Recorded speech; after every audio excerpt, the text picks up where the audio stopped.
அதாவது புதுசாக டெய்லரிங் கற்றுக்கிட்டு பிஸ்னஸ் எப்படி ஆரம்பிக்கிறதுன்னு தெரியாமல் இருக்கிறவங்களுக்கு தான் ஒரு சில டிப்ஸ் நான் வந்து சொல்லலான் இருக்கேன்.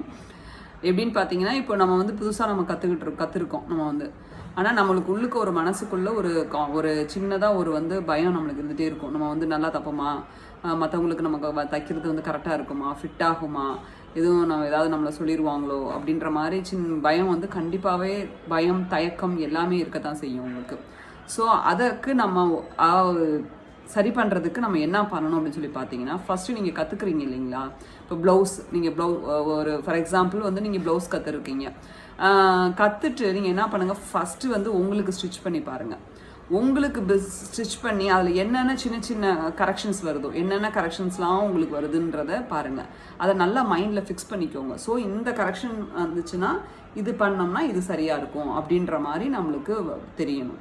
ஸோ ஃபஸ்ட்டு உங்களுக்கு பண்ணுங்கள். அதுக்கப்புறம் உங்கள் ரிலேட்டிவ்ஸு இல்லை அம்மா இல்லை சிஸ்டர்ஸு ரிலேட்டிவ்ஸ் யார்கிட்டனாலும் பரவாயில்ல, நீங்கள் கொஞ்சம் என்னது ஃபீஸ் வாங்காமல், அதாவது சார்ஜஸ் வாங்காமையே நீங்கள் வந்து ஃபஸ்ட்டு தைச்சி கொடுங்க. அவங்களுக்கு வந்து ஃபீட்பேக் கேளுங்க. அவங்ககிட்ட எப்படி இருக்குது, ஃபிட்டிங் எப்படி இருக்குது, கப் சைஸ் சரியாக இருக்கா, கை கரெக்டாக இருக்கா, ஆம்போல் கரெக்டாக அவங்களுக்கு வந்து கை கரெக்டாக போய் செட் ஆகிருக்கா அப்படின்றதெல்லாம் அவங்கக்கிட்ட கேளுங்க. அதாவது கேட்குறதுக்கு சில பேருக்கு பயமாகவும் இருக்கும். ஐயோ கரெக்ஷன் சொல்லிட்டாங்கன்னா நம்ம என்ன செய்கிறது அப்படின்ற மாதிரி தயக்கமே படாதீங்க.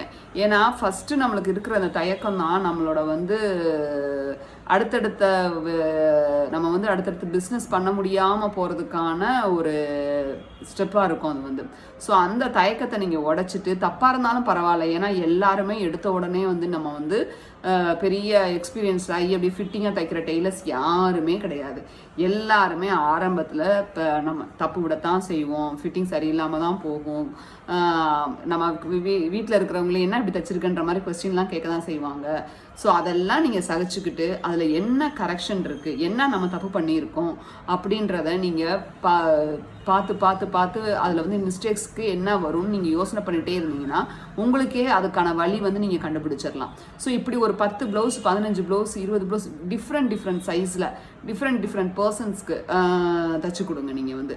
ஸோ அப்போ பண்ணும்போது உங்களுக்கு ஒரு நல்ல ஒரு நாலேஜ் கெயின் ஆகும். நம்ம வந்து கற்றுக்கிட்டு உடனே ஸ்டிச் பண்ணி கொடுத்து உடனே நம்ம காசு வாங்கிடணும், நம்ம இவ்வளோ ஃபீஸ் நம்ம செலவு பண்ணி படிச்சிருக்கோம் அப்படின்றது இல்லாமல் ஒரு 6 மாதம் கண்டினியூஸாக ப்ளவுஸை வந்து நீங்கள் வந்து ப்ராக்டிஸ் பண்ணுங்கள்.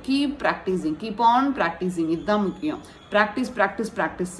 அதாவது நல்ல ஒரு எக்ஸ்பர்ட் ஆகிறதுக்கு அதுதான் முக்கியம். ஸோ ஒரு குறை சொல்கிறாங்க அப்படின்னா அதை வந்து ஒரு பாசிட்டிவாக எடுத்துகிட்டு அந்த குறையை எப்படி ப்ளஸ் ஆக்குறது, மைனஸ் எப்படி ப்ளஸ் ஆக்குறது அப்படின்றத நீங்கள் கண்டுபிடிச்சிட்டிங்கன்னா நீங்கள் கண்டிப்பாக ப்ளவுஸில் ஒரு எக்ஸ்பர்ட் ஆயிடுவீங்க. ஸோ இந்த டிப்ஸ் உங்களுக்கு பிடிச்சிருந்துச்சுன்னா கண்டிப்பாக லைக் பண்ணுங்கள், கமெண்ட் பண்ணுங்கள், ஷேர் பண்ணுங்கள். யாராவது உங்களுக்கு தெரிஞ்சவங்க இந்த மாதிரி தயங்கிக்கிட்டு இருந்தாங்கன்னா அவங்களுக்கு இந்த வீடியோவை ஷேர் பண்ணுங்கள். தேங்க்யூ.